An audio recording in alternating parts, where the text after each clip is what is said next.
Yes we are live now. Hello friends, start करेंगे आज का सेशन और हिंदी पेडागोजी का ही आपका मेगा प्रैक्टिस सेशन है। करें, कंटिन्यू करें। बहुत बढ़िया, मैराथन करवा दीजिए। मैं समझती हूँ आप लोगों का मतलब पूरा ये मैराथन को लेके जो प्यार है, क्योंकि इतने सालों से होती आ रही है मैराथन, तो करेंगे उसमें हम। बट सीडीपी और हिंदी मतलब एक दो सब्जेक्ट्स की मैराथन इस बार हो पाएगी, क्योंकि बाकी चीजें भी हैं जो करनी है, जैसे कि ये सेशंस। क्वेश्चन नंबर 1 देखिए फटाफट से और पोल में जवाब दीजिए। ठीक है जी, ये शेयर कर दीजिएगा। बहुत कम समय पहले ये आपका सेशन आज फिक्स हुआ है। अगर हम बात करें निम्नलिखित में से किसके अधिकाधिक अवसर मिलने से विद्यार्थियों के भाषा और साक्षरता विकास को बल मिलेगा। भाषा और साक्षरता विकास को, यानी लैंग्वेज और लिटरेसी को, मतलब भाई पढ़ना लिखना, ये सारी साक्षरता में चीजें आती हैं। तो भाषा और साक्षरता को बल किससे मिलेगा? पहला ऑप्शन है बच्चे पर बोझ डाले बगैर सीमित संसाधनों से। मतलब बोझ क्या सिर्फ ज्यादा संसाधन होने से डलता है? ऐसा कहना गलत होगा। सहज लेखन और वाचन के बहुविध तरीकों से, जो कि सही जवाब आप लोग दे रहे हैं कि जब आप नेचुरली उसको लिखने के मौके देंगे। मान लीजिए परिवार है तो जो भी उसको आता है वो लिखे, वो नेचुरली मतलब सहजता से, है ना। बहुत ज्यादा उस पर बोझ नहीं है, प्रेशर नहीं है। ठीक, तो जो उसके अंदर से नेचुरली आ रहा हो सहजता से वो लिखे। वाचन के, बातचीत के उसको मौके मिले, जो सहज रूप से थोड़ा बहुत गलत बोले, थोड़ा बहुत गलत लिखे, चल जाएगा, लेकिन वो सहज रूप से अपने आप को अभिव्यक्त कर पाए, यानी नेचुरली एक्सप्रेस कर पाए खुद को। ठीक है ना। जिन विद्यार्थियों का विकास पहले से अच्छा है उनके लिए गतिविधियों का अनुकूलन करें। मतलब जो पहले से अच्छे डेवलप्ड हैं उनके बारे में ही सोचें, ये गड़बड़ हो जाएगी। कक्षा में पठन कोना सृजित कर वहां पुस्तकें रख दें, यानी एक कॉर्नर बना दिया, बस वहीं पुस्तकें रखी हुई हैं, तो ये तो बेहतर तरीका नहीं होगा। बच्चा कहाँ एक्टिव है? बच्चा यहाँ एक्टिव है नेचुरली। तो B option is the right answer. चलिए आगे बढ़ते हैं। क्वेश्चन नंबर 2 देखिएगा। अंजना व्याकरण की कक्षा के बारे में भ्रमित है कि कैसे पढ़ाया जाए। आप उसे व्याकरण शिक्षण का कौन सा सर्वोत्तम तरीका सुझाना चाहेंगे? यानी व्याकरण पढ़ाने का सर्वोत्तम तरीका कौन सा है इन 4 ऑप्शंस में से? व्याकरण के नियम कैसे बनते हैं, इनकी व्याख्या करना सीखना। स्वाभाविक विमर्श के दौरान व्याकरण के नियमों को प्रस्तुत करना। या फिर यदि व्याकरण में कोई अपवाद है तो सबसे पहले उसकी व्याख्या करना, या व्याकरण की भूमिका व महत्व का वर्णन करना। सोशल साइंस ना हम पहले करते थे, ना हम अभी कर रहे हैं, बैचेस में कराया जाता है, वो आप वहीं से रेफर कीजिए। मैंने कोशिश की है, कई बार सोचा है, बट उतना समय और एनर्जी जो है निकल नहीं पाया कि सोशल साइंस पे काम हो, है ना। तो वो तो मैंने आपको प्रॉमिस किया भी नहीं था। देखिएगा एक बार, बी ऑप्शन आप लोग कह रहे हैं। इंडिपेंडेंस डे की शुभकामनाएं भाई। वैसे तो अभी काफी रात हो ही गई है। देखिएगा, अगर हम बात करें व्याकरण शिक्षण का, और ये जो लोग परेशान हो रहे हैं, परेशान होने की जरूरत नहीं है, सिलेबस नहीं बदला है, इतनी सारी मैराथन्स पड़ी हुई हैं आपकी, डोंट वरी। और अभी तो कर रहे हैं ना, जितना हो पाएगा करेंगे ही। बी ऑप्शन 70% लोग कह रहे हैं। स्वाभाविक विमर्श के दौरान व्याकरण के नियमों को प्रस्तुत करना, यानी जो एक नेचुरल डिस्कशन है उसके बीच में संदर्भ में बेसिकली आप व्याकरण लेकर के आ रहे हैं। कुल मिला के बात ये है, संदर्भ बोले तो जो नेचुरल डिस्कशन है या जो कोई भी एक चीज चल रही है उसके संदर्भ में आपने बता दिया। ठीक है, इतनी बात क्लियर है? कोई दिक्कत इस बात को समझने में किसी को भी नहीं हो रही है? बढ़िया जवाब आप लोग दे पा रहे हैं। सनोवर कह रहे हैं मैम बीएड वाले अब क्या करें, फर्स्ट पेपर दें या नहीं दें? अगर नहीं देना है तो सेकंड पेपर पर ही फोकस करें। नहीं सनोवर, देखिए 3 सब्जेक्ट्स आपके कॉमन हैं, ये मैं किसी को भी सजेस्ट नहीं करूंगी अभी कि आप कोई भी पेपर छोड़ दें इस बेसिस पे कि अभी जो लॉ आ गया है या जो सुप्रीम कोर्ट से जजमेंट आया है, कल को चीजें क्या हो, कोई एक स्टेटमेंट आ जाए, कुछ और आ जाए, जिनका अब तक है कुछ भी अगर पॉजिटिव होता है और आपने पेपर छोड़ दिया तो फिर पछताना रह जाएगा सिर्फ। तो उस पछतावे से बचने के लिए वर्स्ट केस में क्या होगा, क्योंकि फीस आपने भर दी है, पेपर आपको दे देना चाहिए। अब 3 सब्जेक्ट कॉमन ही है, चाहे वो बीपीएससी वाले ही हो, चाहे हमारे दिमाग में हो कि हाँ ऐसा होगा, बट अभी प्रॉपरली तो नहीं कहा गया ना सामने सामने। तो पेपर तो देखे आइए, अपनी तैयारी भी अच्छे से कीजिए। और ठीक देखिएगा, व्याकरण शिक्षण का कौन सा सर्वोत्तम तरीका? तो यही है, स्वाभाविक विमर्श के दौरान व्याकरण के नियमों को प्रस्तुत करना। सिर्फ नियम की व्याख्या कर दो, अपवाद है तो उसको पहले बता दो कि भूमिका क्या होती है व्याकरण की, उसका महत्व समझा दो। नहीं, नेचुरली जब आप एक स्टोरी पढ़ रहे हैं, कुछ और पढ़ रहे हैं, तो उसके बीच में व्याकरण आपको उसी संदर्भ में, उसी कॉन्टेक्स्ट में समझा दिया जाए। व्याकरण सर्वाधिक बेस्ट तरीका यही होगा कि नेचुरली आपको संदर्भ में समझाया जाए, यह स्वाभाविक रूप से समझाया जाए। क्वेश्चन नंबर 3 देखिएगा, भाषा अधिगम के लिए सामग्री निर्माण का एक सिद्धांत कौन सा है?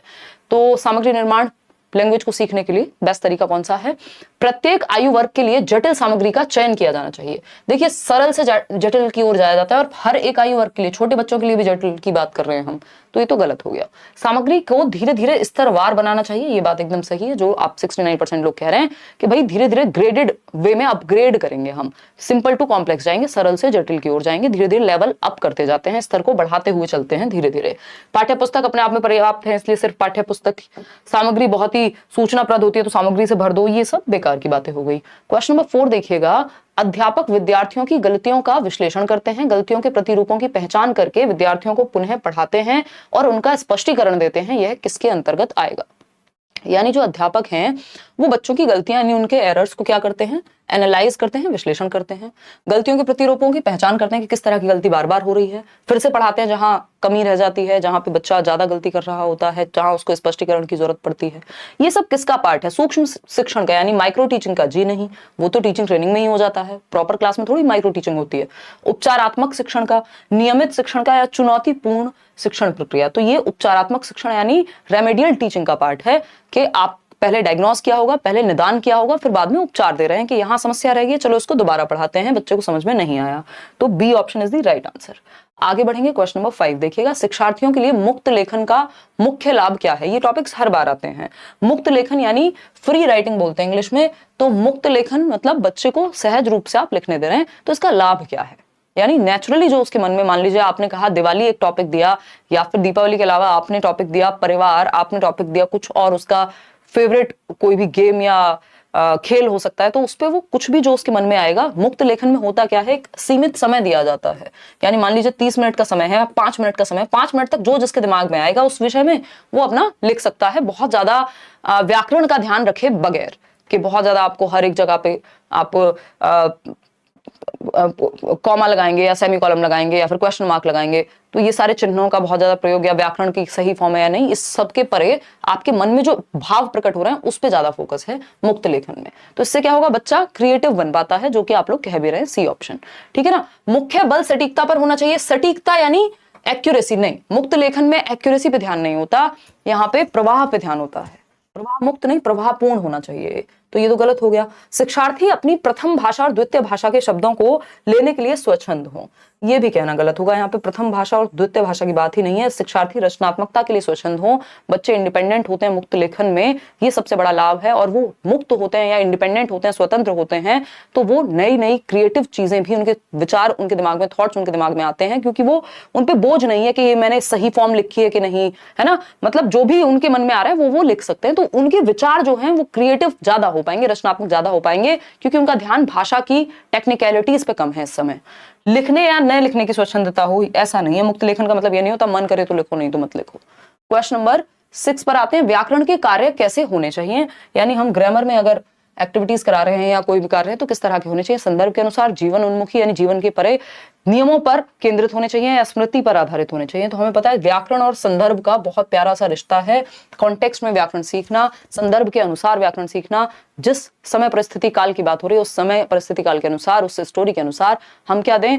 बच्चे को व्याकरण के नियम भी बता दें। कोई कहानी पढ़ रहे हैं, उसके बीच में जो संज्ञा के शब्द आए तो उससे बता दें कि बेटा ये जो शब्द थे, ये जो बात थी, मान लीजिए हम लोमड़ी की चतुराई के बारे में बात कर रहे हैं, तो वो चतुराई क्या है?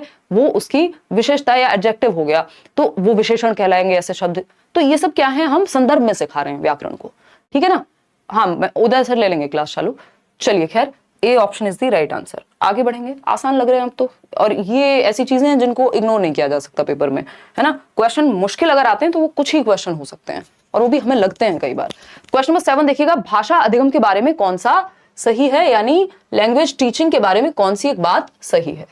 ठीक, कल 9 बजे हम बिल्कुल तैयार मिलेंगे, है ना। मतलब आप लोग अभी क्लास आपकी बिल्कुल कंटिन्यू है। भाषा अधिगम के बारे में कौन सा सही है, यानी लैंग्वेज लर्निंग के बारे में कौन सा सही है? सभी प्रकार की विषय वस्तु भाषा अधिगम है, यानी जो भी विषय वस्तु है, जो भी कंटेंट है, वो सब लैंग्वेज लर्निंग का ही है। भाई सही बात है, कोई भी सब्जेक्ट हम बिना लैंग्वेज के नहीं पढ़ सकते, बिना भाषा के नहीं सीख सकते। तो भाषा तो आप सीख ही रहे हैं, कोई भी सब्जेक्ट पढ़ रहे हैं तो, चाहे वो अंग्रेजी हो, अंग्रेजी तो खुद ही भाषा है, हिंदी खुद ही भाषा है, लेकिन चाहे वो इतिहास हो, गणित हो, विज्ञान हो, कोई भी आप जब सब्जेक्ट पढ़ रहे हैं, विषय पढ़ रहे हैं, तो भाषा तो आप अपने आप ही सीख रहे हैं। तो सभी प्रकार की विषय वस्तु भाषा का अधिगम है। विषयों का भाषा अधिगम में मदद नहीं करता, ये कहना गलत है। कोई भी विषय आप पढ़ रहे हैं तो भाषा अधिगम में भी मदद करेगा, लैंग्वेज लर्निंग में भी हेल्प मिलेगी। विज्ञान और गणित सीखने के लिए भाषा महत्वपूर्ण नहीं है, एकदम गलत बात है। बिना भाषा के कैसे तो आप गणित पढ़ेंगे, बिना भाषा के कैसे आप विज्ञान पढ़ेंगे, उसकी भी तो अपनी भाषा है ना हर सब्जेक्ट की। ठीक, भाषा अधिगम विषय सामग्री और वृत्तांतों के आधार पर ही होना चाहिए, यानी जो कंटेंट उस सब्जेक्ट में दिया हुआ है, जो घटनाएं घटी हैं बस उसी आधार पे, नहीं हमें इसको इतना सीमित नहीं करना। A option is the right answer. Question number 8 देखिएगा, बच्चों में भाषिक निपुणता सर्वाधिक उपयुक्त किस प्रकार से विकसित की जा सकती है। यानी भाषिक निपुणता जो है, यानी लैंग्वेज में वो प्रोफिशिएंट हो जाए, इस चीज के लिए सबसे बेहतर तरीका कौन सा है। पहला भाई, अब बफरिंग नहीं है, बफरिंग ने बहुत समय खराब किया इस बार हमारा सीटेट में, मैराथन्स भी डिस्टर्ब की हैं। हाँ बात सही है रेहान, बट यार अगर पॉजिटिव नहीं रहेंगे, आगे के बारे में नहीं सोचेंगे तो काम चलेगा कैसे। इंटेंशन तो यही रहती है ना कि क्लास होगी ही, ठीक, अब नहीं होती तो आपको पता लग ही जाता है। क्वेश्चन नंबर 8 देखिए, बच्चों में भाषिक निपुणता सर्वाधिक उपयुक्त किस प्रकार से विकसित की जा सकती है। तो व्याकरणिक नियमों की ड्रिल और अभ्यास द्वारा, यानी कि बार बार प्रैक्टिस कराते रहो, तो ये तो सर्वाधिक उपयुक्त तरीका बिल्कुल नहीं है। ड्रिल और प्रैक्टिस वैसे भी कोई पॉजिटिव नहीं है, कीवर्ड्स का एक सेशन रखेंगे उसमें ही डिस्कस भी कर लेंगे। नियमित रूप से श्रुतलेख द्वारा, यानी कि सिर्फ उनको डिक्टेशन बोलते रहो, इमला बोलते रहो, तो उससे क्या होगा, निपुणता आ जाएगी बच्चे में, नहीं। वर्तनी की अशुद्धि तो दूर हो जाएगी, यानी स्पेलिंग मिस्टेक्स तो कम हो जाएंगी, लेकिन भाषा के और भी पक्ष हैं। कार्य आधारित गतिविधियों में भाग लेकर सबसे बेहतर यहाँ बच्चा भाषा सीख पाएगा, क्योंकि बच्चा जो है वो एक्टिविटी बेस्ड लर्निंग करेगा। उसको कोई एक रोल प्ले दे दिया, उसको कोई ऐसी एक्टिविटी दे दी जिसमें वो भाषा का प्रयोग करे, कोई भाषण हो गया, कोई और डिबेट डिस्कशन हो गया, चर्चा और ये सब चीजें, तो एक्टिविटी बेस्ड लर्निंग होनी चाहिए। शब्द भंडार का संवर्धन से काम नहीं चलेगा, शब्द बहुत सारे आते हो और प्रयोग ना आता हो तो गड़बड़ है। क्वेश्चन नंबर 9 देखिएगा एक बार। क्वेश्चन नंबर 9 कहता है, कक्षा 5 की अध्यापिका ने अपनी कक्षा के लिए कुछ कहानियों का चयन किया है। कहानियों के चयन हेतु किस मानदंड का प्रयोग नहीं करना चाहिए। यानी जब आप कहानी चूज कर रहे हैं, किस कहानी को आप पढ़ाएंगे या जिसका डिस्कशन होगा क्लासरूम में, तो कौन सा एक क्राइटेरिया कहानी को चयनित करते समय नहीं होना चाहिए। सिंधु कल या परसों में होगी भाई, है ना, बस आप सेशन देख लेना एक बार, यूट्यूब पे चेक कर लेना कि मैराथन कब हो रही है, कल हो रही है कि परसों हो रही है, पता लग जाएगा। No promise. देखिएगा, मानदंड का प्रयोग नहीं करना चाहिए, यह विद्यार्थियों की रुचि पर आधारित होनी चाहिए। ये बात तो सही है कि बच्चे के इंटरेस्ट पे बेस्ड हो, उसकी एज के हिसाब से हो, कोई भी सामग्री अगर आप चूज कर रहे हैं। यह विद्यार्थियों के भाषा स्तर और भाषा विकास पर आधारित हो, किस स्तर पे बच्चा है, अभी कितना आता है, उस आधार पे आप नई सामग्री चूज करते हैं। विद्यार्थियों की पृष्ठभूमि को ध्यान में रखेंगे, ये भी सही बात है, वो किस संस्कृति, किस समुदाय, है ना, कैसे वो कनेक्ट कर पाएगा उस कहानी से, बात सही है। लेकिन चयनित की गई पुस्तकें भारतीय पृष्ठभूमि से होनी चाहिए, ये एकदम गलत क्राइटेरिया है कि आप बाहर का अगर कोई लिटरेचर है या पुस्तकें हैं या किसी और संस्कृति से हैं तो आप कहेंगे नहीं हम इसको नहीं पढ़ाएंगे। ऐसा कहना एकदम रिजिडिटी होगी, ये फ्लेक्सिबिलिटी या लचीलापन नहीं होगा, और लचीलापन हमें चाहिए ना कि rigidity. D option is the right answer. Question number 10 देखिएगा एक बार। एक शिक्षार्थी अपनी पठन क्षमता का अपने संज्ञानात्मक स्तर से एक चरण ऊंचे की अपठित पाठ्य सामग्री के जटिल विश्लेषण करके प्रदर्शित करती है। यानी जितना उसको आता है, अपने संज्ञानात्मक स्तर जो उसका करंट नॉलेज का लेवल है उसमें +1 करके वो जो है सीखने की कोशिश कर रही है। याद कर लीजिए, स्टीफन क्रेशन क्या कहते हैं इसको, कॉम्प्रिहेंसिबल इनपुट कहते हैं। बिल्कुल सही जवाब आपका। बोधगम्य निवेश कहते हैं कॉम्प्रिहेंसिबल इनपुट। जितना आता है उससे +1 लेवल पे रखो आप बच्चे को, जो भी पूछ रहे हो, सिखा रहे हो, ताकि थोड़ी सी डिफिकल्टी भी हो, थोड़ा चैलेंज भी फील हो और थोड़ा उसको कंट्रोल में भी फील हो कि हाँ थोड़ी चीजें मुझे आती हैं। तो इसलिए हम नोन टू अननोन यानी ज्ञात से अज्ञात की ओर जाते हैं, जो आता है उससे हल्का सा एक लेवल ऊपर। क्वेश्चन नंबर 11 देखिएगा, और ये कहता है जब हम अपने विद्यार्थियों को अधिकृत भाषा के साथ साथ दूसरे विषयों के माध्यम से भाषा सीखने के अवसर देते हैं तो यह अवसर क्या कहलाएंगे। यानी जो हमारे स्टूडेंट्स हैं, हम उनको जो भाषा ऑलरेडी है हमारे पास, अधिक जो भाषा चल रही है उसके साथ साथ दूसरे विषयों के माध्यम से भाषा सीखने के अवसर दे रहे हैं। यानी भाषा में तो हम भाषा को पढ़ ही रहे हैं, हिंदी को पढ़ ही रहे हैं, लेकिन उस हिंदी के माध्यम से बाकी सब्जेक्ट्स भी हम पढ़ रहे हैं, या बाकी सब्जेक्ट्स में भी उसी भाषा का प्रयोग हो रहा है। इसको लैंग्वेज अक्रॉस करिकुलम या हम क्या कहते हैं, भाषा समूचे पाठ्यक्रम में। ये गलत जवाब आप लोग दे रहे हैं, ये भाषा अर्जन नहीं कहलाता, ये LAC लैक कहलाएगा। यानी जब हम अपने विद्यार्थियों को अधिकृत भाषा के साथ साथ दूसरे विषयों के माध्यम से भाषा सीखने के अवसर दे रहे हैं, दूसरे विषयों के माध्यम से भाषा सीख रहे हैं आप, ये नहीं कहा है कि किसी भाषा के ग्रामेटिकल या व्याकरणिक नियमों को सीख रहे हैं, किताबों से पढ़ रहे हैं, स्कूल में सीख रहे हैं, वो भाषा अर्जन होता है। उसमें बाकी सब्जेक्ट्स की बात नहीं हो रही होती, भाषा की बात हो रही होती है, ठीक है ना। तो ऐसी गड़बड़ हमको नहीं करनी है। आगे बढ़ेंगे नेक्स्ट क्वेश्चन पे। क्वेश्चन नंबर है 12। भाषा के आकलन में निदानात्मक परीक्षणों का प्रयोग किसके लिए किया जाता है? यानी जो हम डायग्नोस्टिक टेस्ट ले रहे हैं उसका पर्पस क्या है लैंग्वेज के अंदर? पहला ऑप्शन है उपचारात्मक शिक्षण की योजना बनाने के उद्देश्य से विद्यार्थियों की कमियों का पता लगाना, यानी कि हम बच्चे की कमियों का पता लगाएं उपचारात्मक शिक्षण की योजना बना करके। या फिर सेकेंड ऑप्शन है विशिष्ट कार्यक्रमों के लिए शिक्षार्थी की उपयुक्तता का आकलन करना, कैंपस प्लेसमेंट देना, भाषा प्रयोग के लिए विद्यार्थी की क्षमता की जांच करना। नहीं, सिंपल बात है, निदानात्मक परीक्षण होता है इसलिए कि पता चल सके कि कमी कहां है। उपचारात्मक शिक्षण की योजना जो रेमेडियल टीचिंग है, निदानात्मक बोले तो डायग्नोस्टिक टेस्ट, डायग्नोज कर रहे हैं, पता लगा रहे हैं समस्या है कहां।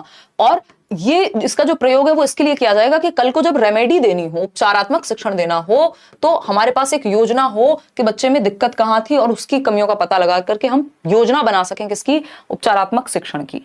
तो आसान बात हो गई।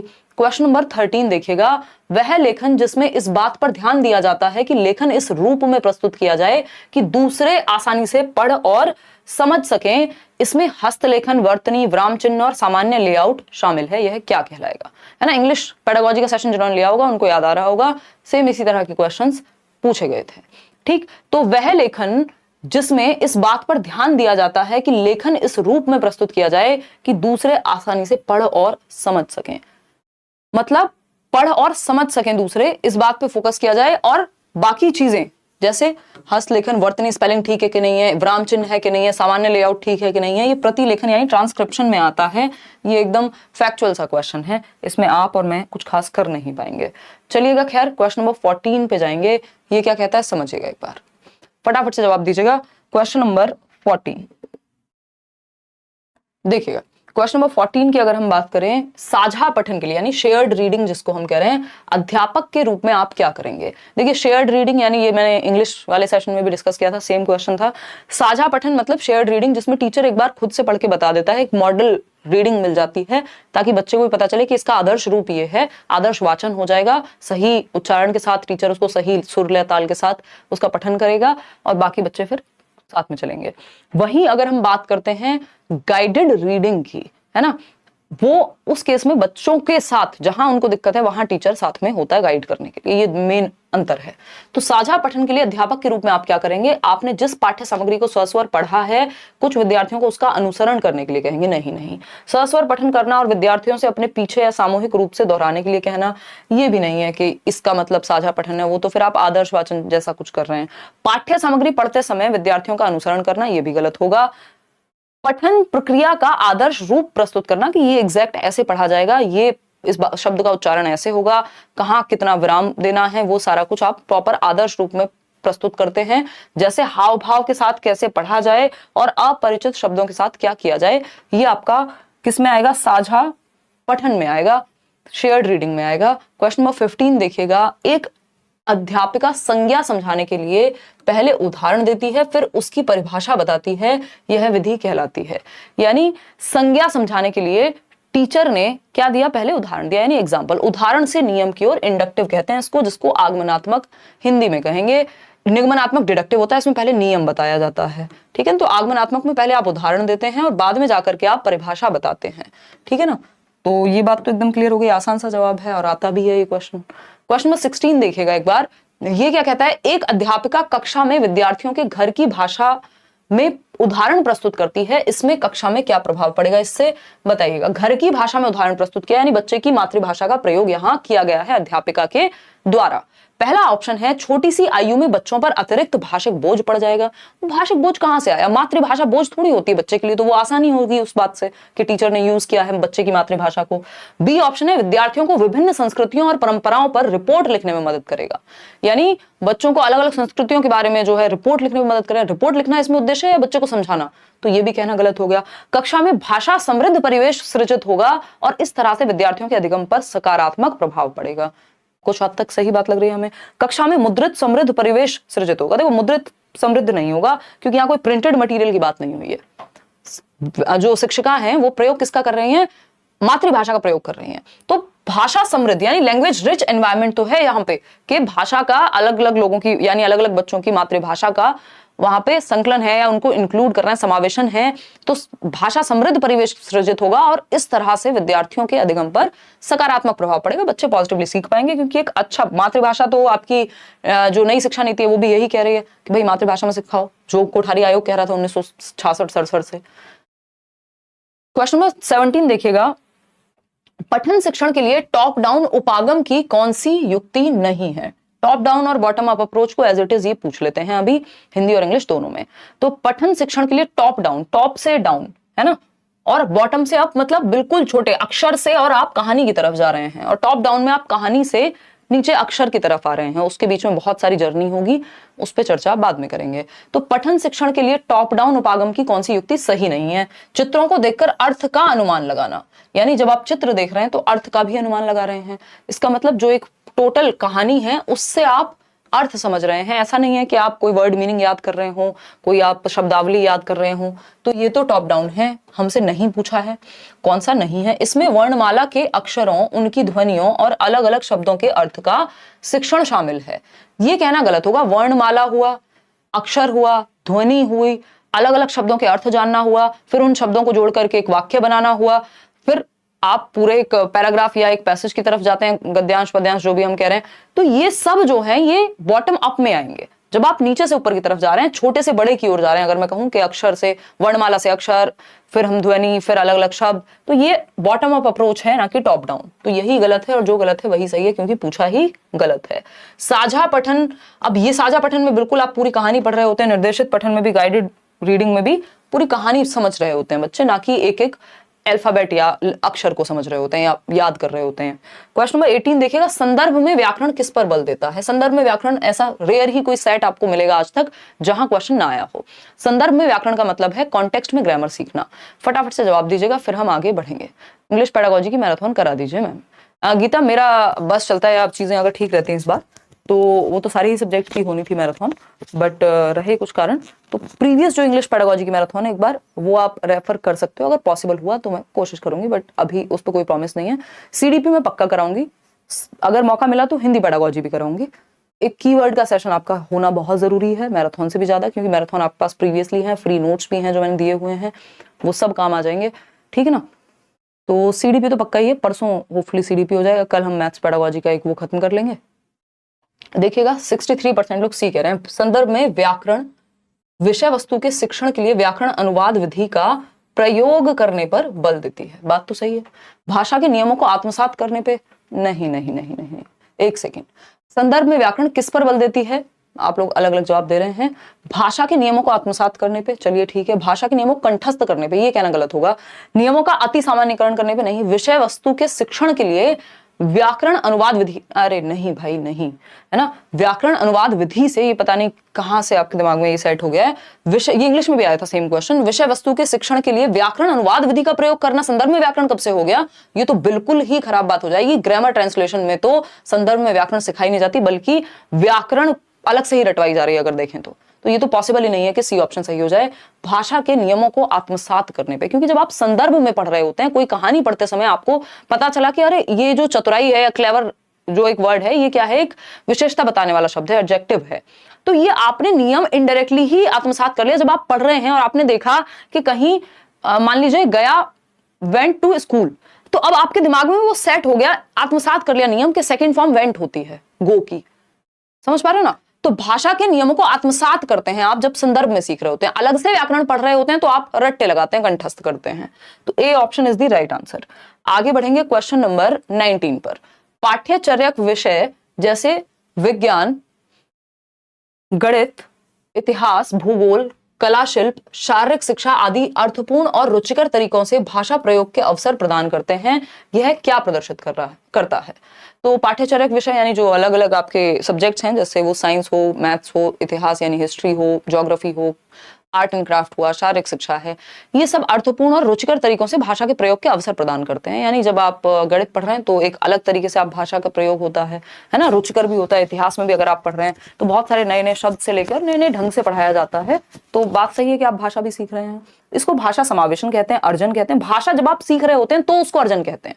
ये तो अर्जुन कहा ही नहीं जा सकता जब आप बाकी विषयों से अलग अलग ढंग से भाषा को सीख रहे हैं। भाषा समावेशन कह रहे हैं कई लोग, ये भाषा बोधगम्यता, भाषा समूचे पाठ्यक्रम में। देखिए ये बात पता नहीं आप क्यों इसकी तरफ जा रहे हैं इतना, भाषा समावेशन की तरफ। भाषा समावेशन नहीं है ये अगेन लैंग्वेज अक्रॉस करिकुलम है, यानी भाषा समूचे पाठ्यक्रम में, यानी भाषा के प्रयोग का मौका मिल रहा है। मतलब अलग अलग सब्जेक्ट में जब आप किसी भी लैंग्वेज को प्रयोग कर रहे होते हैं तो वो भाषा समूचे पाठ्यक्रम में, यानी एक पूरे करिकुलम के सभी सब्जेक्ट्स में एक लैंग्वेज है जो कॉमन है। जब आप सारे सब्जेक्ट्स पढ़ रहे हैं तो आप लैंग्वेज सीख रहे हैं, जब आप लैंग्वेज सीख रहे हैं तो आप सब्जेक्ट भी सीख रहे हैं।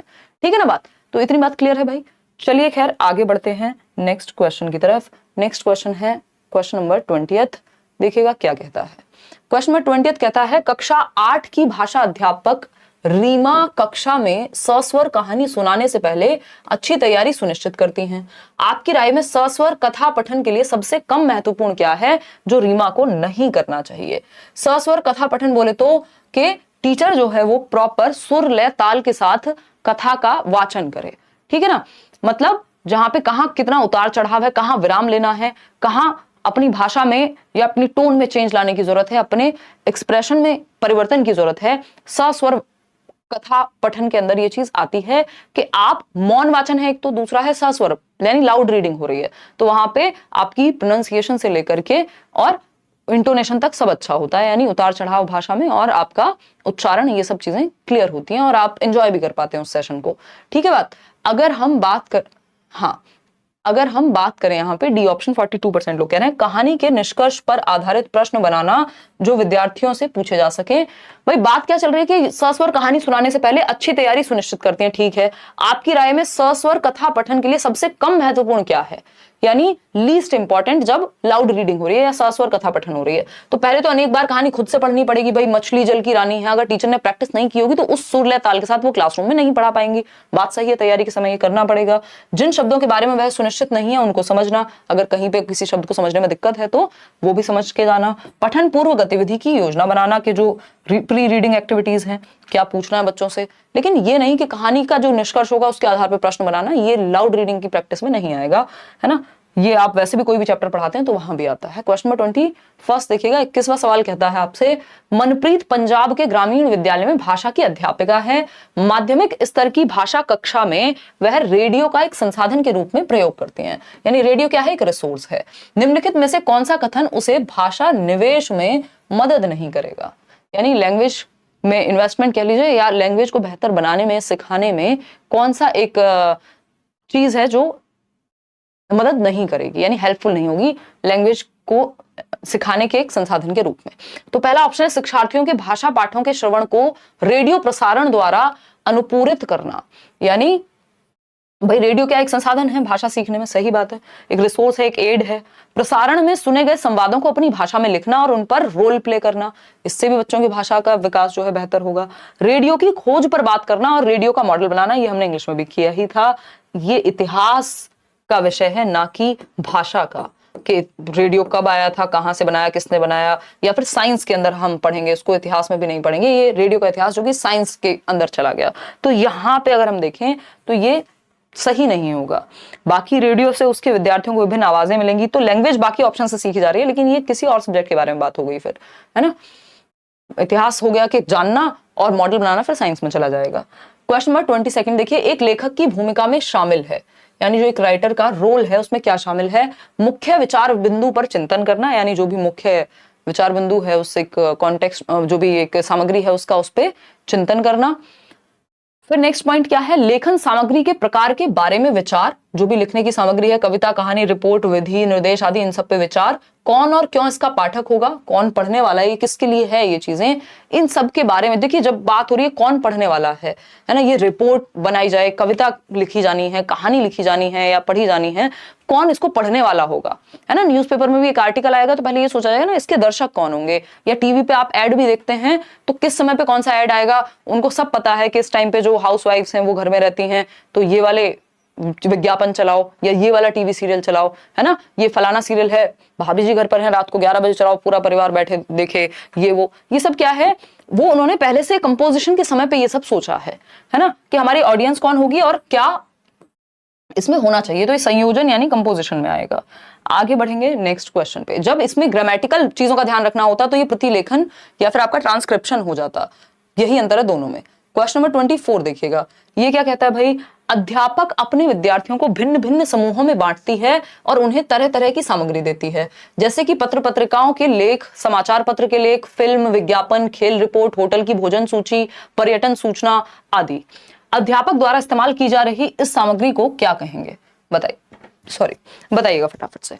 अगर हम बात करें तो ये कौन सी सामग्री है? जब आपको एक एडवर्टीजमेंट, ये भी क्वेश्चन आया हुआ है, कई बार आया हुआ है, इंग्लिश और हिंदी दोनों में। बस इसको कभी छोटा बना देते हैं, कभी इतनी चीजें ना लिख करके एक चीज लिख देंगे, है ना। तो एडवर्टीजमेंट की अगर हम बात करें, एडवर्टीजमेंट दे दिया, कोई रिपोर्ट दे दी, कोई न्यूज आर्टिकल, तो पता नहीं कितनी बार पूछा है इन्होंने, ठीक है ना। और इसमें आप लोग इंग्लिश में भी गलती कर रहे थे और इसमें भी कर रहे हैं, ठीक है ना। तो अगर हम देखें बाह्य सामग्री, इसको एक्सटर्नल रिसोर्स कहते हैं, बिल्कुल भी नहीं कहते हैं। अगर कोई कह रहा है ऐसा तो गलत है। ये एकेडमिक सामग्री है, तो एकेडमिक सामग्री थोड़ी होती है न्यूज रिपोर्ट, एकेडमिक्स के लिए थोड़ी बनाई गई है न्यूज रिपोर्ट, तो जनता के लिए पढ़ने के लिए बनाई गई है, ठीक। स्वाभाविक सामग्री या प्रामाणिक सामग्री, इसमें कई लोग, आप लोग पिछली बार इंग्लिश में भी यही कह रहे थे कि इसको तो नेचुरल मटेरियल कहेंगे, जो कि एकदम गलत होगा। ये प्रामाणिक सामग्री कही जाती है, या इंग्लिश में कहें तो ऑथेंटिक मटेरियल कहा जाता है। ये एक नंबर हिंदी इंग्लिश दोनों का फिक्स है, हर बार आता है, ठीक है ना। ये क्या है? ये है आपकी, कितने लोग डी ऑप्शन दे रहे थे? 32% लोग, 38% लोग ए दे रहे थे, जो कि एकदम गलत है। देखिए, एक्सटर्नल मटेरियल नहीं, इसको ऑथेंटिक मटेरियल कहते हैं। अगेन मैंने उस दिन एग्जांपल भी दिया था कि एक सलीका होता है किसी चीज को, एक टर्मिनोलॉजी होती है ना। पिताजी को पिताजी क्यों कहा जाता है, कुछ और क्यों नहीं कह दे रहे हैं? उसका रीजन है कि टेक्निकल वर्ड क्या है इसके लिए, प्रामाणिक सामग्री, ऑथेंटिक मटेरियल। ऑथेंटिक क्यों कह रहे हैं हम इसको? बाह्य सामग्री तो कोई भी हो सकती है भाई, जो स्कूल के सिलेबस से अलग है वो कोई भी बाह्य सामग्री है, सारी एक्सटर्नल ही है, ठीक। लेकिन ऑथेंटिक ये क्यों है, प्रामाणिक क्यों है? क्योंकि वो जो न्यूज आर्टिकल है या वो जो फिल्म का कोई लेख है, वो आपको लैंग्वेज सिखाने के लिए, भाषा के अधिगम के लिए नहीं बनाया गया, वो किसी और पर्पस, किसी और काम के लिए, जो कि ऑथेंटिक काम है, मतलब रियल लाइफ में वो यूज हो रहा है कहीं पे, और वो उस चीज के लिए ऑथेंटिक है। उस मटेरियल को हम क्लासरूम में लेकर के जब आ रहे हैं तो वो ऑथेंटिक मटेरियल कह रहा है। क्यों? क्योंकि वो भाषा को सिखाने के लिए कोई किताब नहीं बनाई गई जिसको लेकर के आया गया है। वो अगर किताब होती है, कुछ भी एक्स्ट्रा होता है, तो वो एक्सटर्नल हो जाता है। इसको एक्सटर्नल कह सकते हो, बट ये एक्सटर्नल मटेरियल में भी ऑथेंटिक मटेरियल अगर हम कहें तो डी ऑप्शन है, स्वाभाविक नहीं होगा भाई, इसको ठीक कर लेना, है ना। चलिए खैर, क्वेश्चन नंबर 25 देखिएगा, फटाफट से जवाब देंगे।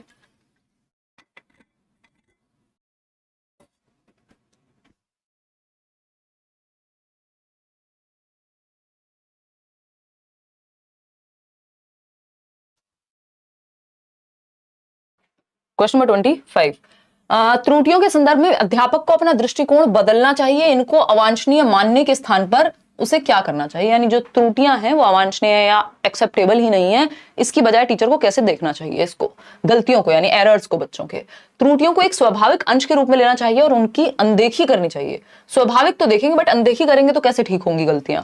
इन्हें विद्यार्थियों की मूर्खतापूर्ण गलतियां चूक के रूप में लेना चाहिए, एकदम खराब। गलतियों को बच्चों के चिंतन और भाषा विकास के स्तर में वृद्धि कारक के रूप में देखना चाहिए। ये बात एकदम सही है कि गलतियों को बच्चे के चिंतन और भाषा विकास के स्तर में वृद्धि कारक के रूप में हम देखेंगे। गलतियों को अध्यापक के लिए संशोधन कार्य जी नहीं, बच्चा सोचता कैसे है, उसका चिंतन प्रक्रिया कैसी है, उसके स्तर में कैसे वृद्धि कर सकते हैं, आगे नेक्स्ट लेवल पे कैसे लेके जाएंगे, ये सब बातें हमें गलतियों से पता लगती हैं। बच्चे की चिंतन में या चिंतन प्रक्रिया में झांकने का मौका देती है हमें गलतियां, ऐसा आपका एनसीएफ भी कहता है। क्वेश्चन नंबर 26 देखिएगा, अध्यापक क्रिया विशेषण समझाने के लिए पहले उसकी परिभाषा बताते हैं कि क्रिया विशेषण किन शब्दों को कहा जाता है। पहले डेफिनेशन बताई, फिर उस प्रकार के क्या है उदाहरण प्रस्तुत किए। तो पहले डेफिनेशन है नियम से उदाहरण की ओर जाना, है ना, नियम से उदाहरण की ओर जाना, नियम से उदाहरण की ओर। पहले परिभाषा क्या है, नियम है एक तरह का जो एक फिक्स हो गया, ठीक है ना। नियम से उदाहरण की ओर जाना निगमनात्मक कहलाता है, यानी डिडक्टिव मेथड, और उदाहरण से नियम की ओर जाना आगमनात्मक कहलाता है, ठीक है जी, इतनी बात क्लियर है। तो आंसर क्या हुआ इसका, निगमनात्मक विधि, यानी B option is the right answer. आगे बढ़ेंगे, बाकी किसी का तो यहाँ सेंस ही नहीं है। चलिएगा क्वेश्चन नंबर 27 देखते हैं फटाफट से। क्वेश्चन नंबर 27 क्या कहता है, अध्यापक को विद्यार्थी का आकलन किस लिए करना चाहिए, यानी आकलन की या असेसमेंट की जरूरत क्या है। एक टीचर को बच्चे के असेसमेंट की जरूरत क्या है। ये जो पोल में आप जवाब दे रहे हैं ये असेसमेंट है एक तरह का, जिससे आइडिया लगता है कि कितने % लोग सही जवाब दे पा रहे हैं, आपको भी पता लगता है कि आप कितना बेहतर सीख रहे हैं, कमी कहां पर है। ठीक, तो पहला ऑप्शन यह है पता लगाने के लिए कि लक्ष्य भाषा में सर्वाधिक रूप से उत्तम और निपुण कौन है, यानी जो टारगेट लैंग्वेज है उसमें बेटर कौन है। यहां सिर्फ टारगेट लैंग्वेज की बात हुई है नहीं, यहां तो इन जनरल असेसमेंट की बात हुई है सामान्य तौर पे। शिक्षार्थियों के सीखने में अंतरों या गैप का पता लगाना, चलो ठीक बात है। शिक्षार्थियों को उनके पूर्व निष्पादन के आधार पर अपने स्तर में सुधार लाने के लिए कहना, कुछ हद तक ये भी हो सकता है। शिक्षार्थियों की प्रगति की तुलना उनके सहपाठियों से करना, ये तो बिल्कुल सही नहीं होगा। बेटर ऑप्शन इन दोनों में से भी ये है हमारे पास कि गैप का हम पता लगा रहे हैं। हालांकि अगेन बोर्ड ने जो है कहा कि सी को उठा लेते हैं, पूर्व निष्पादन के आधार पर अपने स्तर में सुधार लाएंगे, बट जो बेटर ऑप्शन है वो बी ही है। हम इसी के साथ जाएंगे। कई बार आंसर की में भी गलती हो जाती है रेयर केस में, तो हम उसी में इसको काउंट कर रहे हैं क्योंकि इस तरह क्वेश्चन पहले भी आए हुए हैं और जवाब वही रहता है जो हमने डिस्कस किया है। रोहित भाषा की कक्षा के लिए चाहता है कि विद्यार्थी भाषा के साथ भाषा में संलग्न हो, यह कैसे संभव है। यानी विद्यार्थियों को भाषा के अधिकाधिक अवसर देना, विद्यार्थियों को भाषा के नियम सिखाकर सटीकता के साथ स्थान पर भाषा अर्जन करा देंगे अधिगम के स्थान पर। बताइएगा एक बार, अधिकाधिक अवसर देंगे तो नेचुरली चाहे वो अधिगम हो चाहे वो अर्जन हो, सारी ही चीजें भाषा के बारे में या लर्निंग हमेशा ही अच्छी होगी। A option is the right answer. Question number 29 देखिएगा, ये क्या कहता है। अध्यापक अपने विद्यार्थियों को उनकी पठन क्षमता के आधार पर पठन क्षमता समूहों में बांटती है। पठन के स्तरानुसार सभी को पुस्तकें दी जाती हैं। वह प्रत्येक समूह में प्रत्येक विद्यार्थी से बारी बारी सस्वर पठन करवाती है और पुस्तक के बारे में बात करती है। वह किस विधि का अनुसरण कर रही है। देखिए हमने दो चीजें पढ़ी थी जिसको हम क्या कहते हैं, साझा पठन यानी शेयर्ड रीडिंग। इसलिए मैं इंग्लिश का भी प्रयोग कर रही हूँ क्योंकि आपका जो सिलेबस है वो हिंदी इंग्लिश या सभी लैंग्वेज की पेडागोजी का सेम ही है, ठीक है ना। और दूसरा होता है आपका यहाँ निर्देशित यानी गाइडेड रीडिंग, ठीक है। इसमें हमारी कंफ्यूजन रहती है, उसको हम क्लियर करेंगे। वर्बली मैं आपको एक बार बता भी चुकी हूँ, ठीक। मौन पठन तो साइलेंट रीडिंग होता है, जब बच्चा मन में पढ़े। विस्तृत पठन हो गया आपका पूरा इंटेंसिव रीडिंग, वो करने की कोशिश कर रहा है, सारी डिटेल्स में जाने की कोशिश करेगा। देखिएगा यहाँ पे अगर हम बात करें यहाँ किसकी, देखिए ये साझा पठन नहीं है, शेयर्ड रीडिंग नहीं है, क्योंकि टीचर ने खुद से नहीं बताया। शेयर्ड रीडिंग में टीचर खुद से आदर्श वाचन करती है, यानी वो खुद से पढ़ के बताएगी, फिर बच्चों के साथ डिस्कशन होगा। यहाँ पे क्या है, यहाँ पे बच्चे बारी बारी से, टीचर हैं सबके पास, बच्चों को उठाया, उनको सस्वर पढ़ने के लिए कहा, कहीं दिक्कत है तो वो सॉल्व की, ग्रुप में बांटा हुआ है। ये गाइडेड रीडिंग का पार्ट हो गया। चलिए आगे बढ़ते हैं नेक्स्ट क्वेश्चन की तरफ। नेक्स्ट क्वेश्चन क्या होगा भाई, देखिएगा एक बार, एक मिनट उल्टा बोल दिया मैंने। देखिएगा एक बार पोल फिर से दे दो। अध्यापक अपने विद्यार्थियों को उनकी पठन क्षमता के आधार पर पठन क्षमता समूहों में बांट दिया, ठीक है। पठन के स्तरानुसार सभी को पुस्तकें दी जाती हैं, ठीक है। वह प्रत्येक समूह में प्रत्येक विद्यार्थी से बारी बारी सस्वर पठन करवाती हैं, ठीक है। और पुस्तक के बारे में बात करती हैं, जो कि ठीक है ना। वह किस विधि का अनुसरण कर रही हैं, तो साझा पठन ही होगा भाई, क्योंकि बच्चे जो हैं यहाँ शेयर रीडिंग जो है कर रहे हैं और टीचर करवा भी रही हैं, जो आपका सस्वर पाठन है। क्वेश्चन नंबर 30 देखिएगा, अध्यापक भाषा में अधिगम की कमियों अंतरों के कारणों की पहचान किसके द्वारा करवा सकते हैं या कर सकते हैं। यानी गैप कहीं रह गया, गलती कहाँ है बच्चे की, उसका पता कैसे लगाएं टीचर। उपलब्धि टेस्ट लेके, अचीवमेंट टेस्ट तो ये होता है कितना आता है, ये नहीं होता कि कमी कहाँ रह गई है। निपुणता टेस्ट होता है कितने निपुण हैं आप, अगेन ये भी फिर रिजल्ट पे ओरिएंटेड है। स्थापन टेस्ट निदानात्मक टेस्ट होता है इसी बात के लिए कि बच्चे की कमी कहाँ रह गई है, और इसके बाद आपका उपचारात्मक शिक्षण होगा। आगे बढ़ेंगे क्वेश्चन नंबर 31 पर, व्यापक मूल्यांकन निम्नलिखित में से किसके आकलन को संबोधित करता है। व्यापक मूल्यांकन बोले तो सीसीई आपको पता है, सतत एवं व्यापक मूल्यांकन, जो आपका सीबीएसई ने लागू किया था, एक इवैल्यूएशन यानी मूल्यांकन का एक सिस्टम है। तो इसमें सतत क्या है, लगातार आकलन। व्यापक क्या है, सभी पक्षों में आकलन, यानी स्कोलैस्टिक शैक्षिक व सह शैक्षिक पक्षों में आकलन आपका, ठीक। तो सिर्फ पाठ्यचर्या गतिविधियां नहीं, अकादमिक विषय नहीं, अकादमिक व सह अकादमिक यानी स्कोलैस्टिक प्लस को स्कोलैस्टिक, यानी पेन पेपर टेस्ट भी, सब्जेक्ट नॉलेज भी, और को करिकुलर एक्टिविटीज, चाहे वो स्पोर्ट्स हो, ड्राइंग हो, पेंटिंग हो, दोनों ही चीजें व्यापक यानी comprehensive, continuous and comprehensive evaluation. तो कॉम्प्रिहेंसिव का मतलब ये है स्कोलैस्टिक यानी एकेडमिक और नॉन एकेडमिक दोनों चीजें। आगे बढ़ेंगे क्वेश्चन नंबर 32 पर, क्वेश्चन नंबर 32 पर जाएंगे, देखिएगा बताइएगा, वे कौन से भाषाई कौशल हैं जिनका आकलन पारंपरिक लिखित परीक्षणों द्वारा नहीं किया जा सकता। भाषाई कौशल, 4 भाषाई कौशल हैं आपको पता है ना। सूबो पाली से हम याद रखते हैं, प्रीवियस मैराथन देखी होगी अगर आपने यहाँ नोट्स पढ़े होंगे। सूबो प ली मतलब क्या हुआ, लिसनिंग, स्पीकिंग, रीडिंग और राइटिंग, LSRW, सुनना, बोलना, पढ़ना और लिखना। जिसमें से जो सुनना, और अगर मनोवैज्ञानिक क्रम की बात करें, इसमें बहुत गलतियां टीचर्स भी करते हैं बताते हुए, और आप लोग तो करते हैं, नेचुरल है, वो कंफ्यूजन हो जाती है कई बार। सुबो पाली की अगर हम बात करें तो इनका जो मनोवैज्ञानिक क्रम है वो यही है, लिसनिंग, स्पीकिंग, रीडिंग, राइटिंग, सुबो पाली। अगर मनोवैज्ञानिक क्रम या साइकोलॉजिकल सीक्वेंस की बात की जाए तो इसी क्रम में सीखे जाने चाहिए, लेकिन ऐसा नहीं है कि इसी क्रम में सीखे जाते हैं। ये दो अलग बातें हैं। कई बार इसमें आंसर की को भी ब्लेम कर दिया जाता है, विच इज नॉट राइट, क्योंकि क्वेश्चन क्या पूछा है, अगर हल्का सा लैंग्वेज में चेंज है तो आंसर बदल जाएगा। अगर कोई ये कहे कि क्रम में सीखने चाहिए तो बिल्कुल सीखने चाहिए। क्रम क्या होता है भाषा कौशलों का, तो सुबो पाली यानी लिसनिंग, स्पीकिंग, रीडिंग, राइटिंग होता है, LSRW, ये क्रम है इनका, साइकोलॉजिकल मनोवैज्ञानिक क्रम है। लेकिन क्या ये क्रम में ही सीखे जाते हैं, तो गलत हो जाएगा, क्योंकि ऐसा कहीं नहीं लिखा कि क्रम में ही सीखे जाते हैं। कई बार आगे पीछे चीजें चल रही होती हैं, साथ में चल रहे होते हैं, तो ऐसा नहीं है क्रम में ही सीखे जाते हैं। क्रम क्या होता है, तो क्रम यही होता है, दो अलग बातें, होपफुली क्लियर हुआ होगा। अब इसमें आपको पता है सुनना और पढ़ना जो है वो गम्यात्मक कौशल हैं, और बोलना और लिखना जो है वो आपका उत्पादनात्मक यानी आपके प्रोडक्टिव स्किल्स में आते हैं, और ये पैसिव स्किल्स में आते हैं। जो बोलना और लिखना है उसमें आप एक्टिव होते हैं, तो वो सक्रिय कौशल कहलाते हैं। अगर हम बात करें जो आकलन पारंपरिक लिखित परीक्षणों से, यानी लिख के आप ये नहीं जान पाएंगे कि बच्चों को लैंग्वेज स्किल कौन सी आती है, भाषा कौशल कौन सा है वो, जिसका लिख के जांचना संभव नहीं है।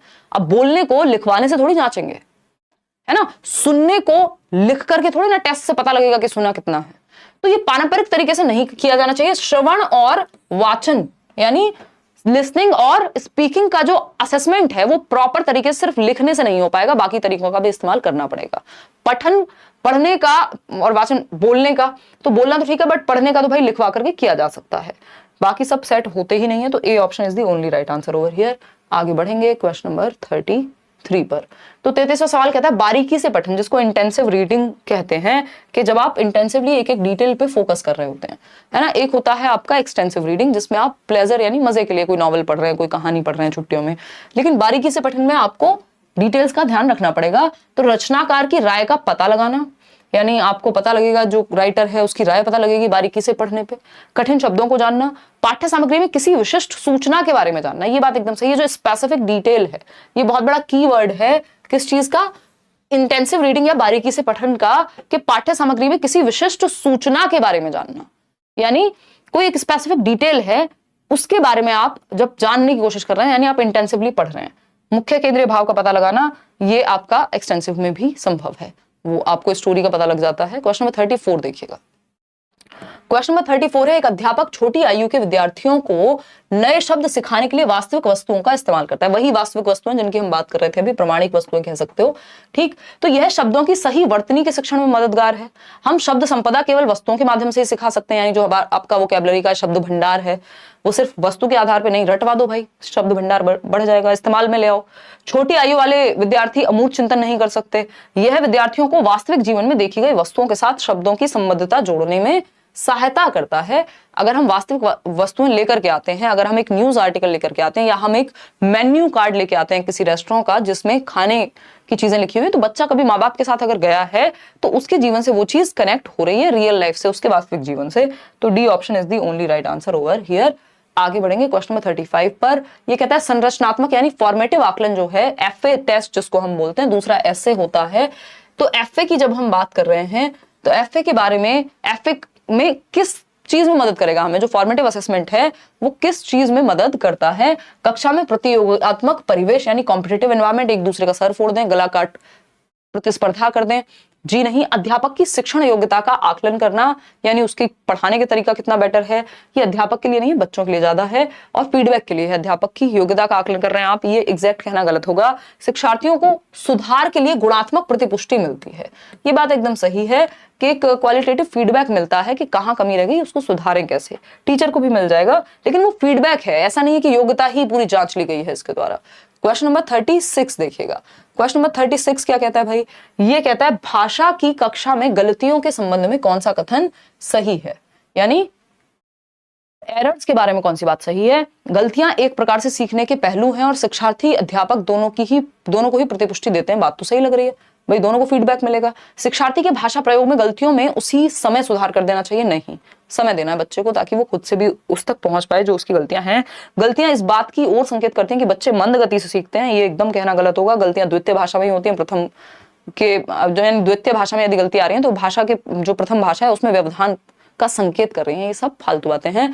गलतियां होती ही हैं, होंगी ही, और होनी चाहिए भी, जिससे हमें पता लग जाए। सिर्फ गलतियां ही नहीं, बट गलतियां होना एक स्वाभाविक बात है। इससे ये सीखने का ही एक पहलू है। शिक्षार्थी व अध्यापक दोनों के लिए ही फीडबैक का काम करते हैं कि कहाँ हमें बेहतर तरीके से सिखाने की जरूरत है और कहाँ बच्चे को सीखने की जरूरत है। दोनों के लिए एक फीडबैक का काम करती है। क्वेश्चन नंबर 37 देखिएगा, ये क्या कहता है, निम्नलिखित में से कौन सा पोर्टफोलियो आकलन यानी जो पोर्टफोलियो असेसमेंट है उसके बारे में सही नहीं है। तो पोर्टफोलियो एक प्रोग्रेसिव रिपोर्ट है एक तरह की, जिसमें लगभग बच्चे के सभी एस्पेक्ट्स आ जाएंगे या बहुत सारी चीजें उसमें मेंशन है, स्पेशली जो अच्छा उसके बारे में अचीवमेंट्स हैं उसकी। कई बार सिर्फ अच्छा ही नहीं, बाकी पक्ष भी हम इसमें शामिल कर लेते हैं। एक फाइल है पोर्टफोलियो। तो पोर्टफोलियो आकलन विद्यार्थी के अधिगम के लिए साक्ष्य प्रस्तुत करता है, यानी जो वो सीख रहा है उसका एक प्रमाण है। हाँ ठीक बात है, उसमें रिकॉर्डेड है वो चीज। यह विद्यार्थियों को अधिक स्वाधीन होने में मदद करता है, इंडिपेंडेंट होने में मदद करेगा। फीडबैक मिल जाएगा बच्चे को अपनी फाइल देख करके, वो कहाँ किस क्षेत्र में अच्छा है। यह विद्यार्थियों के विमर्श को पोषित करता है और अपने अधिगम के लिए स्वयं के पुनर्वीक्षण में मदद करता है। ये बात भी सही है।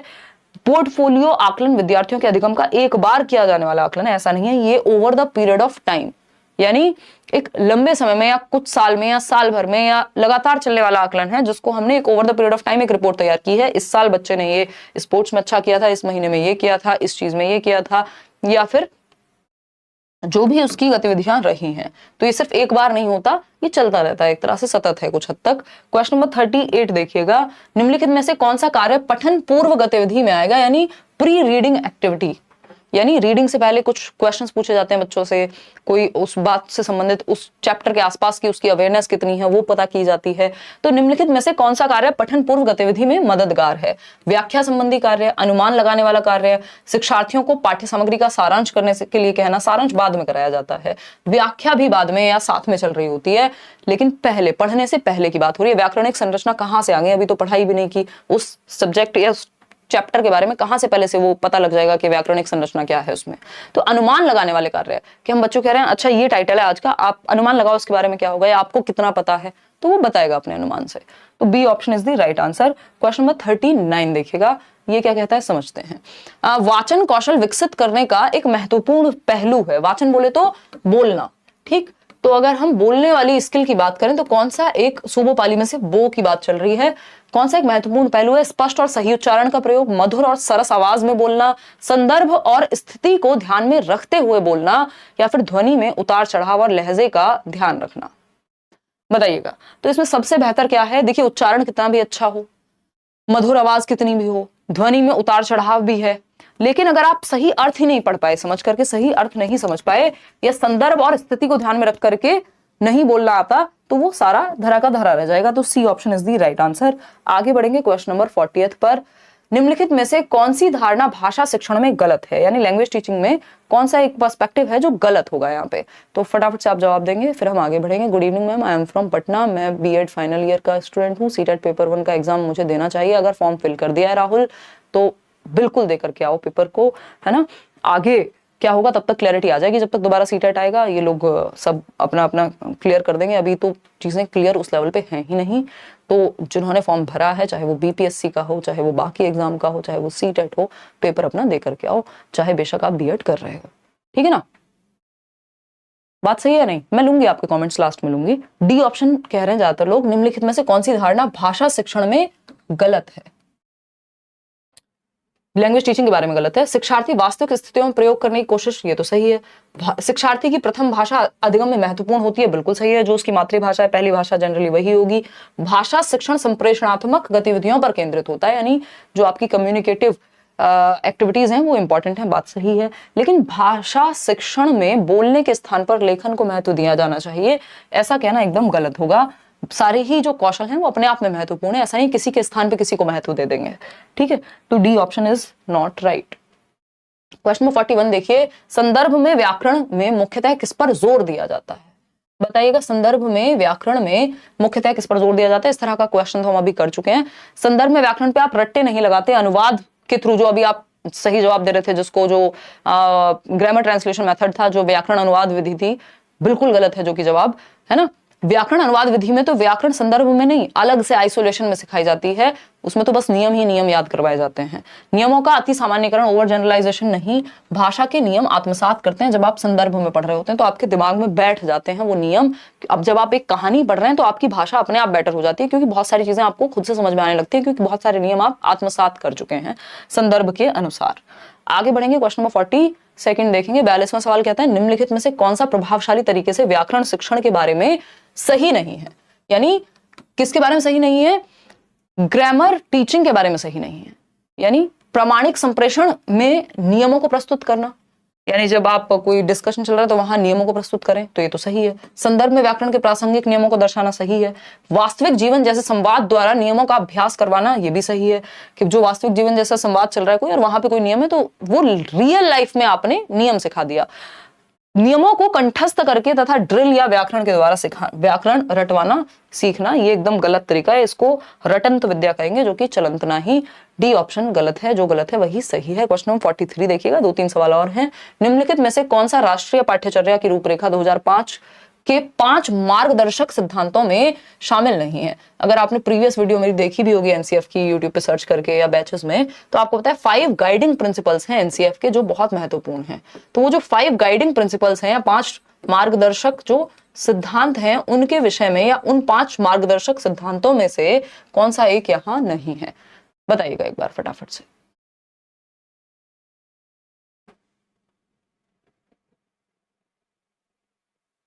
मोनी मलिक कह रही है 25, 27, 29। मैं मोनी लिख लेती हूँ कहीं पे, मेरे पास पेन होगा तो।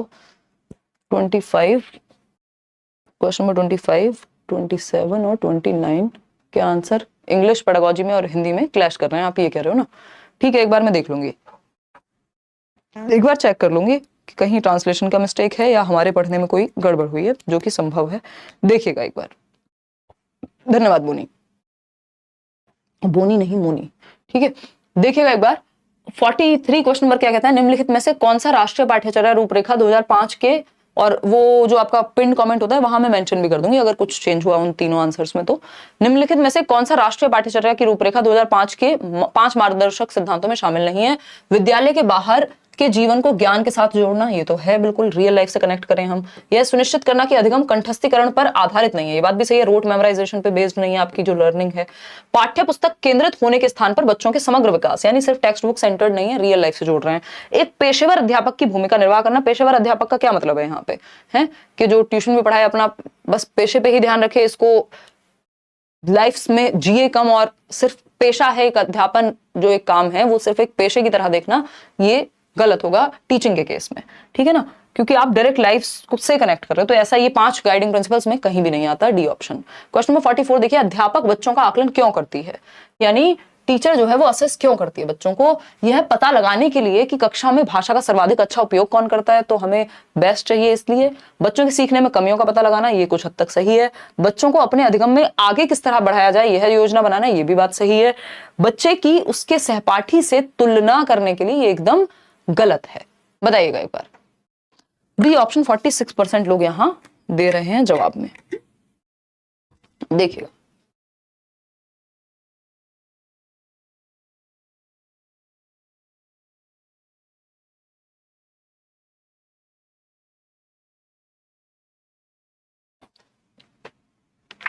बिल्कुल, तो अगर हम बात करें यहाँ बी और सी में कंफ्यूजन है, ये मुझे याद आ रहा है इंग्लिश में भी जब हमने किया था तो कंफ्यूजन थी। देखिएगा एक बार, 38% लोग बी कह रहे हैं और 49% लोग सी कह रहे हैं। समझ लेते हैं एक बार कि पूछा क्या है एग्जैक्टली। अध्यापक बच्चों का आकलन क्यों करते हैं, यह पता ये तो ठीक है, ये तो ठीक है। बच्चों के सीखने में कमियों का पता लगाने के लिए, बच्चों को अपने अधिगम में आगे किस तरह बढ़ाया जाए, यह योजना बनाने में, ये ज्यादा बेटर है अगर हम इसके कंपैरिजन में देखें। ऑफिशियल आंसर भी इन्होंने यही दिया हुआ है as far as I remember. बच्चों के सीखने में कमियों का पता लगाने के लिए, ये बात भी बिल्कुल गलत नहीं है, लेकिन सिर्फ कमियों का पता लगाने के लिए आकलन होता है क्या? नहीं होगा, है ना। तो अगर इसमें हमने इंग्लिश में कुछ डिफरेंट डिस्कस किया है तो भी इसको करेक्ट कर लीजिएगा, क्योंकि कई बार होता है ना प्रेजेंस ऑफ माइंड का भी खेल हो जाता है। बच्चों को अपने अधिगम में आगे किस तरह बढ़ाया जाए, यह है योजना बनाने में, ये ज्यादा कॉम्प्रिहेंसिव आंसर है। ये दे सकते थे दोनों में से कोई भी आंसर, लेकिन अगर थोड़ा सा सेंसिबली हम देखें तो सिर्फ कमियों का पता लगाने के लिए आकलन नहीं होता, ठीक है ना। तो बच्चों को अपने अधिगम में आगे किस तरह बढ़ाया जाए इस चीज की योजना बनाने में, चाहे उसमें कुछ कमियां हैं तो उनको ठीक करेंगे या जो भी नीडेड होगा वो करेंगे। तो बी गलत नहीं है, बट इससे बेटर ऑप्शन हमारे पास अवेलेबल है। आगे बढ़ेंगे क्वेश्चन नंबर 45 पर। अध्यापक नए शब्दों का प्रभावशाली तरीके से शिक्षण करने के लिए वास्तविक वस्तुओं का उपयोग करते हैं। वास्तविक वस्तु समझिए जो ऑथेंटिक है, रियल लाइफ से जुड़ी हुई कुछ लेकर के आने, इसको रियलिया बोलते हैं। वास्तविक वस्तु को ऑथेंटिक मटेरियल नहीं कहेंगे, रियलिया कहेंगे इंग्लिश में अगर पूछ लिया जाए। जब आप रियल ऑब्जेक्ट्स का प्रयोग कर रहे होते हैं, क्या भाषा को सिखाने के लिए, जब आप एक पेन को पढ़ाने के लिए पेन लेकर के आते हैं क्लास में, तो ये रियलिया का उदाहरण है। ये तो कुछ और पटाखा बन गया है ना। तो अगर हम बात करें वास्तविक वस्तुओं की, तो नए शब्दों का प्रभावशाली तरीके से शिक्षण करने के लिए वास्तविक वस्तुओं का उपयोग करती है। वस्तुएं क्या कहलाती हैं? वास्तविक वस्तुएं कहलाती हैं। खिलौना कहेंगे इनको, शिक्षण युक्तियां कहेंगे या शिक्षण विधियां कहेंगे? आसान सा जवाब है, तो आप सभी सही दे रहे हैं, इसमें क्या ही करेंगे। खिलौना होगा ये हमेशा, ये तो कहना गलत होगा। शिक्षण युक्तियां हैं, ये वस्तुएं। भाई इन वस्तुओं को क्या कहते हैं ये पूछा है। विधि का आप इस्तेमाल कर रहे हैं कि जिसमें आप वस्तुएं लेके आ रहे हैं, बट इन वस्तुओं को क्या कहते हैं? तो ये वास्तविक वस्तुएं कहलाएंगी। D option is the right answer, या इंग्लिश में रियलिया कहलाएंगी। ठीक है, ये क्वेश्चन भी बहुत रिपीटेडली पूछा गया है।